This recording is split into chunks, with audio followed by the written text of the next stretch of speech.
So welcome back to another edition of the Hart2Heart podcast. And my guest today is none other than Dave Asprey. He probably doesn't need as much of an introduction as a lot of my other guests. He's the father of biohacking. He's the inventor of Bulletproof Coffee. He's got several best-selling novels. So Dave, welcome to the show and thanks so much for coming on. I'm happy to be here, Mike. Awesome. So I know that you've put out a lot of good information lately, and one thing that I know that you've always been really interested in, part of the bulletproof kind of protocol and biohacking has been aging, and a lot of people lately have been asking me about what I'm using or what I think are the best things out there for aging, and I thought that might be a good place to start. So maybe we can just start a little bit about for people who aren't familiar, and I'm sure a lot of people are, but who aren't familiar with the bulletproof diet and intermittent fasting and how that can affect aging as we are all trying to decrease the aging process. It's really funny because I've spent more than $1 million on anti-aging technologies. I've had, I went to Utah, Docere Clinics, did 6 hands, 3 doctors for 4 hours putting stem cells everywhere in the body you can put them and things like that. So I've done all of the extreme stuff to write a book about it. But the single most effective, cheapest thing you can possibly do is intermittent fasting. And that's why I wrote my new book, Fast This Way, about it. I also interviewed someone on my show on Bulletproof Radio recently. Her name's Margaret Paul. She's 81, and she's been intermittent fasting for 59 years. And you look at her, she's 60. Brain is completely like mine, just dialed in. Everything works, and just a level of health that most of us don't even think is possible. And yeah, she also eats good food and things like that. But this is what happens when you do intermittent fasting over time. But the reason I wrote Fast This Way is that when you learn how to do intermittent fasting, so it gives you more energy, like the first time you do it, you get a better morning than if you'd had breakfast. So you got no money, no time, no energy on breakfast. Then you have more energy and more focus. And then you reverse insulin resistance, which is a major precursor to diabetes, which is the precursor to every one of the major killers and things that degrade us as we age. Cardiovascular disease, cancer, and Alzheimer's disease are all tied to insulin resistance. So who would have thought that having some time every day when your stomach is empty without pain and suffering, where all of the energy that would have gone into breaking down a steak goes into breaking down old cells in the body and removing them and increasing stem cells so that you have younger and more active stem cells. This is all why it's such a powerful thing. And it's not that hard to do because you don't have to take a supplement, although there's some that help during fasting to make it work better. You don't have to do anything. Just learn to be comfortable with an empty stomach. And that was why this was a hard book to write, because there's a lot of psychology and a lot of, hey, if you have gnawing hunger and cravings, it's what you're eating that's causing that. It's not because your stomach is empty. When you're actually hungry and your stomach is empty, you're fine. It's not a painful situation. But none of us know that because we always eat stuff that triggers cravings. Yeah, and it's unbelievable how we're always told how breakfast is the most important meal of the day, and how when we teach the science, that turns out to be not only not true, but also that by eliminating it completely, we can we can achieve so many of these great benefits, including aging. And I know that you said that you've gone into the depths about and with biohacking and injecting stem cells and stuff like that. So I think it's very comforting for people to know who don't have access maybe to some of those things, that they can always just do intermittent fasting. And if that's the best biohack for aging, I think a lot of people would be very happy to hear that, because it doesn't mean that they have to spend a lot of money on expensive potions and things like that. But what the reality, Mike, and I've run an anti-aging nonprofit group since somewhere around the early 2000s. I've spent more than a decade working with people on aging. And the group is 4 minutes from Google's headquarters. And I could never get anyone from Google to show up. Every one of my members was 60 plus, right? So The reality is that when you're young, you don't care about health. And when you're even middle age, you don't care about health. It's, number 12 on your honey-do list. It's never, when you wake up in the morning, man, today I want to be healthy. It's always somewhere. It's never a top priority. And most of the things that we're told make us healthy, you don't feel any difference and you're sort of hoping that they work, but that feedback isn't very powerful. What you get from intermittent fasting is that you feel better when you do it every day. Like I've had chances to eat breakfast. I'm like, I really don't want to eat breakfast because I just don't want to deal with digesting that food because I love how I feel right now. And so I'll just have lunch. I'll have an early dinner and I'm good to go. And I know I sleep better when I do that. I function better and I feel better. And I feel better now because everyone wants to wake up and say, today I'd like to have a ton of energy and feel great, because that actually matters more than aging and more than health. And if you're in your 70s and you're like, man, I don't like this, I'm weak and my brain doesn't work and all that, you can dig yourself out of that and get yourself back to a young brain and a body that works. But if you were to say, I'm going to do intermittent fasting now, whether you're 25 or whether you're 55, what you end up with is the long-term returns on aging are insane, but that's not what motivates you. What motivates you is, I feel so good right now. So I had my last meal yesterday at 2 p.m. And today, as we're recording, it's 11 a.m. I'll probably have lunch again today, but I'm not thinking about food. It's just not a concern. There's no voice in my head going, oh my God, you're hungry. I'm not applying willpower. I'm just doing what I do on a daily basis. And if I wake up tomorrow and I'm ravenous and I really want to eat breakfast, I'll have 2 meals. It doesn't matter. I might have 3. And the whole point of fasting is that you can over fast, you can over keto. You don't need to do an aggressive regimen. But if you go at least 12 hours without food, much of the time, and ideally some days 16 or 18 hours without food, you're going to live longer and you're going to look better. You're going to feel better and you'll be better at the fundamental process of life. That is combining 30 pounds of air and some amount of food or body reserves to make electrons. That's what life does. All life forms are making electricity some way or another.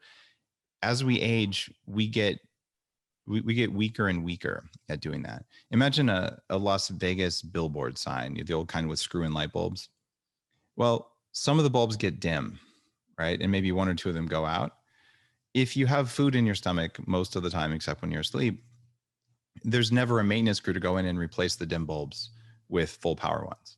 And so eventually they just get dimmer and dimmer. And that's a really good picture of aging. In fact, studies show that 48% of people under age 40 have early onset mitochondrial dysfunction, which is what I'm talking about. And everyone over age 40 has it. It's called aging unless you've taken action to replace your bulbs. That action is called intermittent fasting.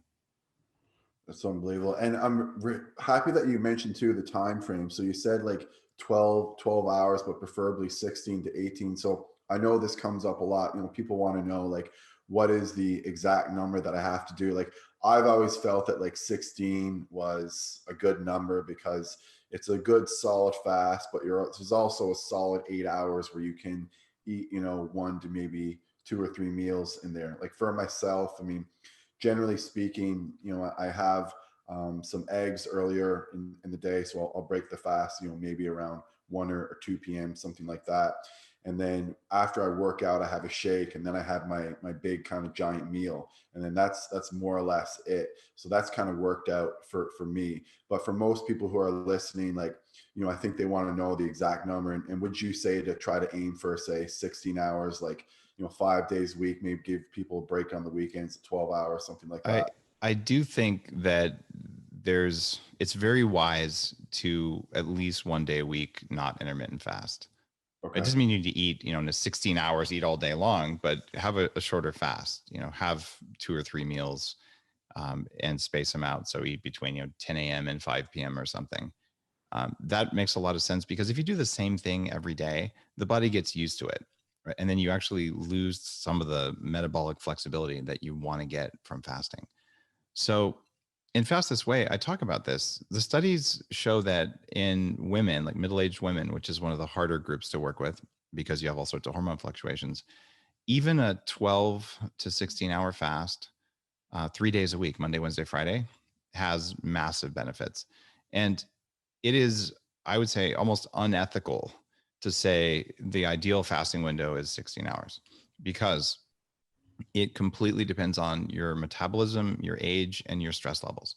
So if you're in a situation where you have, like I used to, 100 pounds to lose or 50 pounds to lose, then you're probably going to have to work up to learning how to fast. If you say, this week I'm going to start intermittent fasting, it's going to raise your cortisol levels. It's going to be really stressful on you, especially if you don't know the fasting hacks that turn off hunger. So it's okay to start with a 12 or 14-hour fast on some days and work your way up as you teach your metabolism. You know what? Sometimes you're going to have to repair yourself. Sometimes you're going to have to use your own body stores. And there's a process of teaching the body to make the enzymes that are necessary for burning fat that most of us don't have. So the other thing is, if you're, say, on your period, or if you just had really bad sleep last night, you got in a fight with your wife or your husband, and then you're saying, oh, well, I had a ton of emotional stress. Maybe I'm on the edge of getting sick. I worked out really hard. Maybe tomorrow a 16-hour fast is just too long, but maybe the next day it's too short. So the idea is different length fasting windows are good, but usually do at least 12 hours.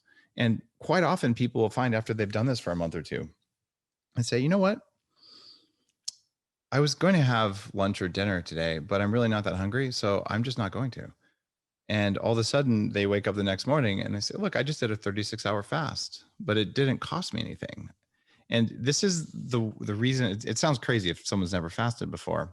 And by the way, it did sound crazy to me too. In Fast This Way, the first time I did a 4-day fast, in fact, the first time I ever fasted, I hired a shaman to drop me off in a cave where there were no people and there was no food for, because I'm going to get hypoglycemia like no one's business. I know myself. That's And so I was actually really apprehensive and a little bit afraid of just being hungry, because if you don't eat 6 times a day, you'll go into starvation mode and you'll act like a jerk and all that stuff. The reason I wrote Fast This Way is to teach people how to fast without any of that happening. So it's actually more energy, not less. And what you want to end up doing there is tuning the length of your fast so that you're comfortable and you're not just focused on food. So many of us want to lean in and use our willpower. And for a working fast, during the week when you have other stuff to do, you shouldn't be using your willpower on fasting. That means you're probably doing it wrong. When you do a spiritual fast, which is a different thing, you might say, I'm going to fast for 1 or 2 or 3 days. I'm going to rest. I'm not going to work out. I might go for a walk in nature. I'm going to journal. That's a different thing. And that's about building awareness. And fasting is a great state to do that because you have a lot of free energy available that's not going towards food, that's just going into the brain and into, basically when you're hungry, when your body doesn't have energy, it becomes more perceptive of the world around you at kind of subtle levels. So great to do that. But so many people are trying to say, I'm just going to have water this morning. And when I have water, I'm also going to have 2 kids bouncing around the house who should be in school, but there are government policies preventing that. And then I'm also trying to focus on this report and this meeting with my boss, and I only have water. And you're going to do it for 3 days and go, this fasting thing sucks, and I'm never doing it again. And that's not how to do it. And so in the book, there's 3 fasting hacks that are things you can do during a fast that eliminate hunger, give you the energy so you can build a flexible metabolism. And those are worth sharing. One of them is some people believe you can only have water during a fast. Yet there are other people who believe you shouldn't even have water during a fast because that's called a dry fast. So there's no actual definition of fasting other than what I write about in Fast This Way. It means to go without. So you can fast from carbs. It's called keto. You can fast from animal products. It's called making yourself sick on a vegan diet. You can. I was a raw vegan for a long time. It made me sick. I've got lots of people recovering from that on my programs.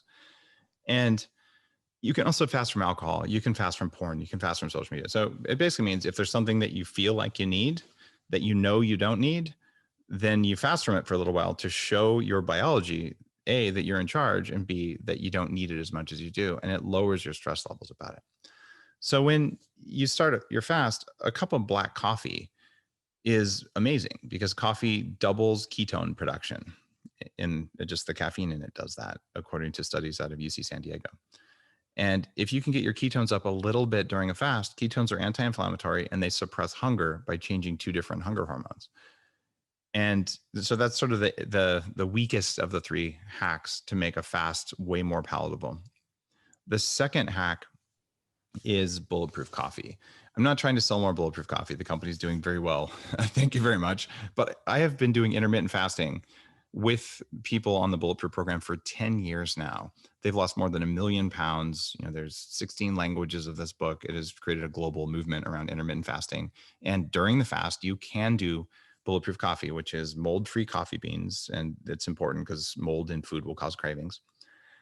Then you add MCT oil, the Bulletproof C8. It needs to be the right form of MCT oil, because there's a lot of MCTs out there that have other oils in them that are allowed to be called MCTs, but they don't work.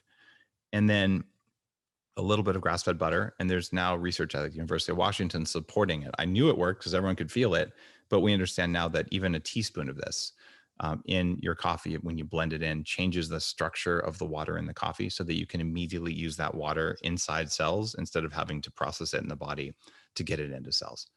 So when you do that, you drink this thing, it can have 50 calories, it can have 250 calories, whatever works for you, but you need a little bit of these things in the coffee. And that raises ketones much higher. So then all of a sudden, like, someone puts donuts in front of you. Okay, I skipped breakfast. It's 10 a.m. when you would have needed a snack anyway. And you look at the donuts, and instead of them saying, eat me, and then the voice in your head is like, no, today I'm going to be a good person, I'm not going to eat the donuts. You literally look at them and you're like, I'm not hungry, I don't want them. And then you just go about your day, and there's no pain, there's no loss, there's no pestering from the voice in your head telling you to eat it. And the third hack for fasting is called prebiotic fiber. And no one has written about this in the world of fasting until Fast This Way came out. Prebiotic fiber is a fiber that your body can't digest. It's not the bulk fiber like Metamucil. This is a soluble fiber. We need more of that to live longer. It feeds the good gut bacteria that gets stressed during a fast, which reduces the bacterial compounds that give you cravings and brain fog when you fast. And it's massively hunger suppressant, and it doesn't raise your blood sugar, and it doesn't change levels of a signaling compound called mTOR. And as long as your insulin is low and your mTOR is low, you're in a fasted state. So a lot of people get really upset. So you can only have water. Like, no, these are people who are worshiping suffering during a fast instead of worshiping, I wanted to get stuff done and I wanted my metabolism to work. And there's so much evidence that these things work, that I'm very happy to talk about them. Yeah, and I mean, a lot of people, I think one of the reasons, I think the main reason why most people try bulletproof coffee, or when they try intermittent fasting, is really to lose weight. But I feel like a lot of the people stay doing it because, Yeah. like, just quite simply, it frees up time. They love the fact that they don't have to make breakfast in the morning, and then they love the fact that that their energy is not directed towards thinking about their next meal or thinking about food. It's directed towards whatever is most important, which I think a lot of people would appreciate and benefit from, instead of thinking about trivial things like, what am I going to eat at my next meal? You're thinking about that big test that you have to write, or your business report that you have to write, or whatever it is. And then just going, a little bit back, Dave, into some of the reasons, and specifically, how fasting and bulletproof fasting can actually decrease aging. Is it a combination of like ketosis being perhaps maybe lower calorie overall, or is it simply the autophagy? Like, what do you feel is the mechanism of action that really supports bulletproof fasting the most? Autophagy is number one. And there's two kinds. There's cellular autophagy, when you replace cells that are not working very well. But there's also mitophagy, which is when you replace the mitochondria themselves, the weak ones. Okay. And fasting allows the body to do that. The other thing that's really powerfully anti-aging is, I talked about mTOR earlier. And mTOR is a compound that tells the body to grow. And so it's required if you want to not get muscle wasting as you age. But having mTOR high all the time increases cancer risk and is shown to lower your mortality. So what you want to be able to do when you're fasting, your mTOR levels go down. And then when you eat, especially if you eat right after exercise, the way you're doing, exercise, coffee, and fasting all suppress mTOR like a spring. And so then if you break your fast by doing even a few squats, but any kind of exercise, and then you eat, you end up with this really profound spike in mTOR. So then you put on muscle, or you maintain muscle, depending on what you're trying to do. And then you end up with, after that, you fast again. So you spike mTOR to get the muscles, but you keep it low the rest of the time, which allows the body to continuously self-repair. And it's that plus ketones. They don't have to be, the keto bro, I took some weird supplement and got my ketones up to 17 or something. What you're looking to do is just have some ketones present the vast majority of the time, because when those get metabolized, they're anti-inflammatory directly, and they work very, very well over time. And there's great studies supporting ketosis for almost every one of the conditions of aging that you can think of. Okay. And then on that note too, I remember you wrote a blog. It's probably a couple years old now, but and you kind of suggested that in the blog that when people are taking these exogenous ketones, so for people who aren't aware, you can now buy ketones. They've been on the market now for about 3 or 4 years, and they're basically they'll put you into a state of ketosis without actually having to do the fast. But I remember reading one of your blogs, and I believe at the time you indicated that, your body knows what to do with MCT oil, and your body knows, what to do when it's fasting, because, our ancestors have obviously, fasted before, and we've had access to, MCT oil, or at least, medium chain. Breast milk is up to 17% MCT oil. So we definitely know how to process that. Yeah. So, okay. and is that the reason why, say, and it maybe your opinion has changed since that time, but why you would prefer people to get into ketosis using MCT oil versus, say, using ketone products? There's 3 ways to exogenously raise ketones in the body. And exogenous means to add ketones.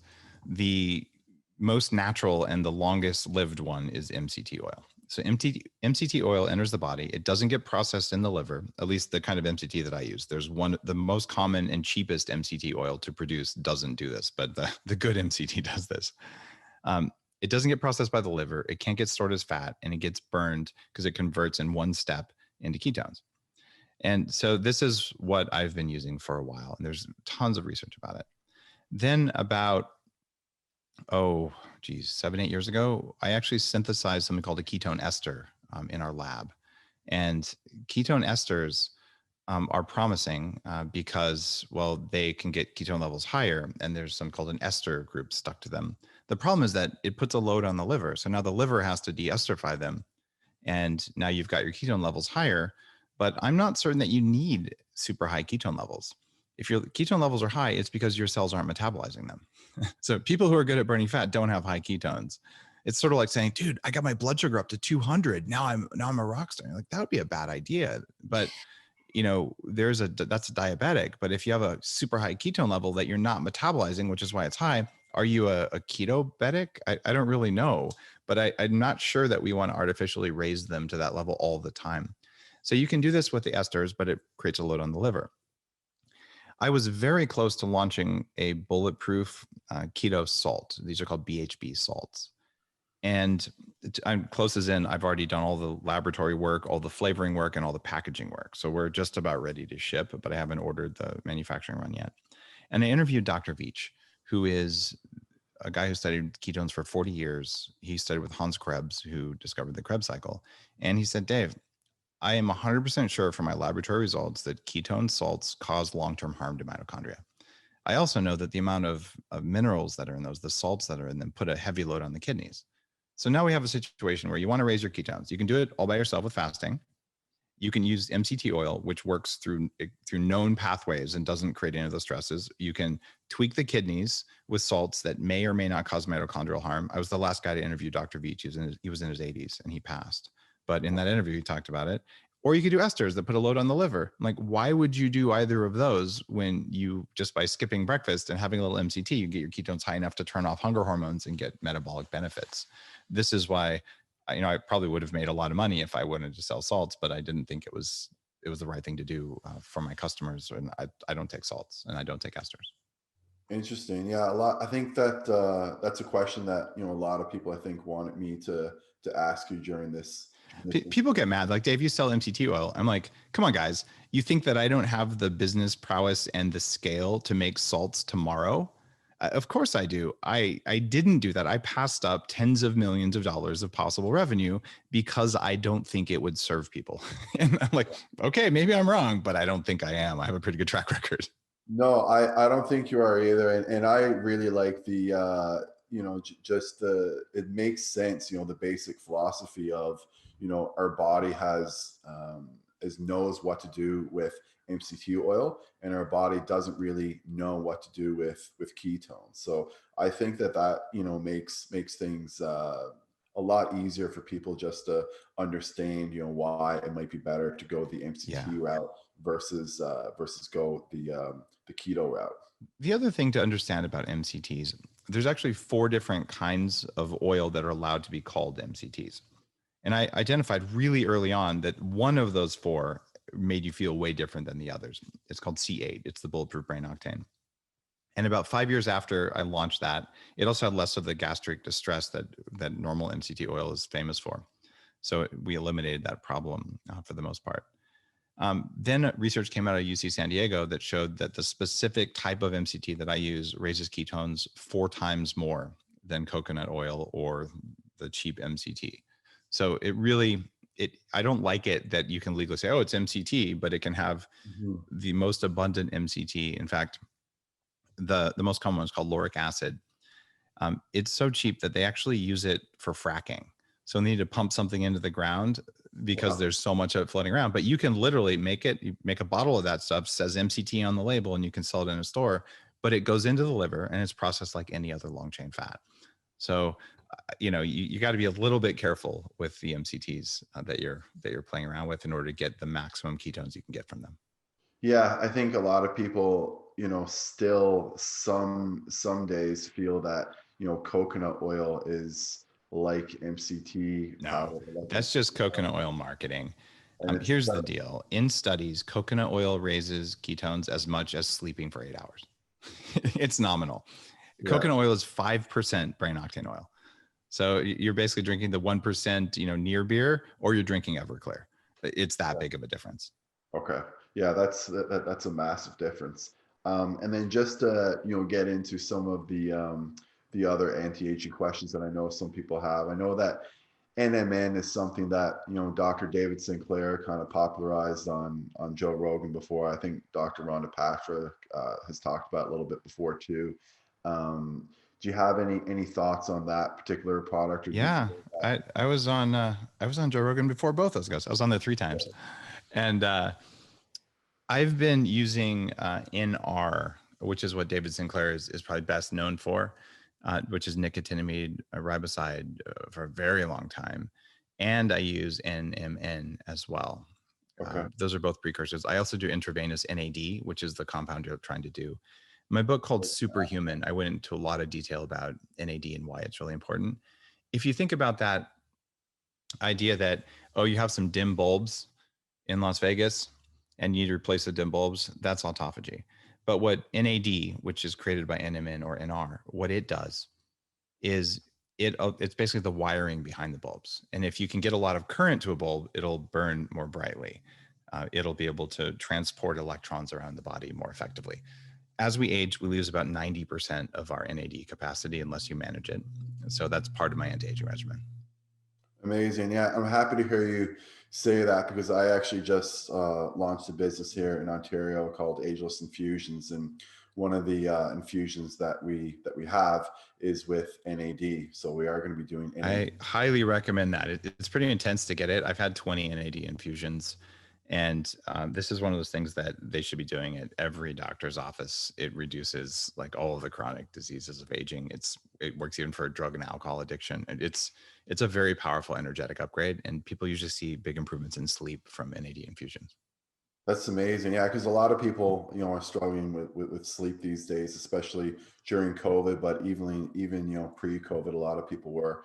And I have read a lot of research, actually, as you mentioned, though, about how it can prevent or help with substance abuse disorders, and that's for some people is a little bit surprising. But in many ways, and I actually had a conversation with the CEO of Universal just recently about this, and we kind of came to the conclusion with a lot of addictions really is just people don't like the way that they're feeling Yeah. at that moment. So they're just grabbing towards anything that can change the way that they feel. And then when you're getting an NAD drip, I know that during it, and I wouldn't mind actually if you explain a little bit how uncomfortable that feeling is, or described it, that it's a little bit uncomfortable during the time that you get a drip, especially if you do it quickly, which is why a lot of people do it over like 6 hours.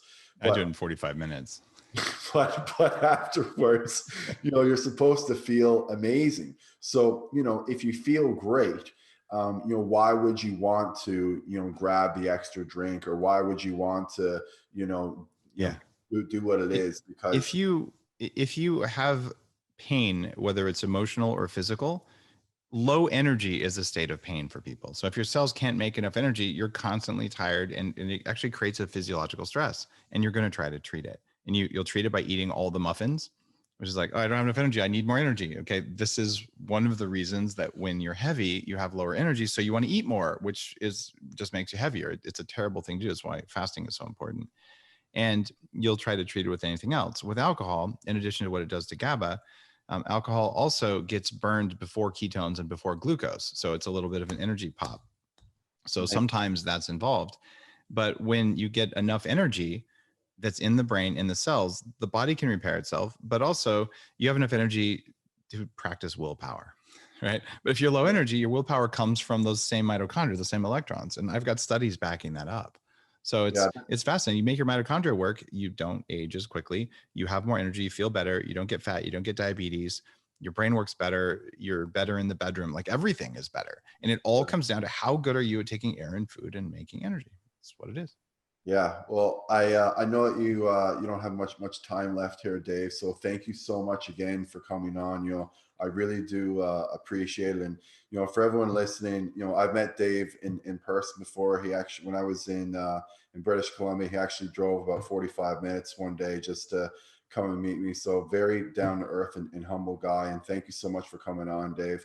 If you can just let people know, where they can find you online, Sure. that'd be great. If you go to fastthisway.com, I will teach you how to fast for free. It's basically, I'll teach you a class based on the book. And I'm not trying to sell you the book. I just want you to learn how to fast. So fastthisway.com, we've had 40,000 people go through the program. And it takes about 2 weeks, but you will know how to fast without being hungry when you're done. And of course, find me on Bulletproof Radio or daveasprey.com. Perfect. Well, thanks so much again for coming on the show, Dave. It was great to see you, and hopefully I'll get to chat with you again soon. Awesome. Thanks, Mike.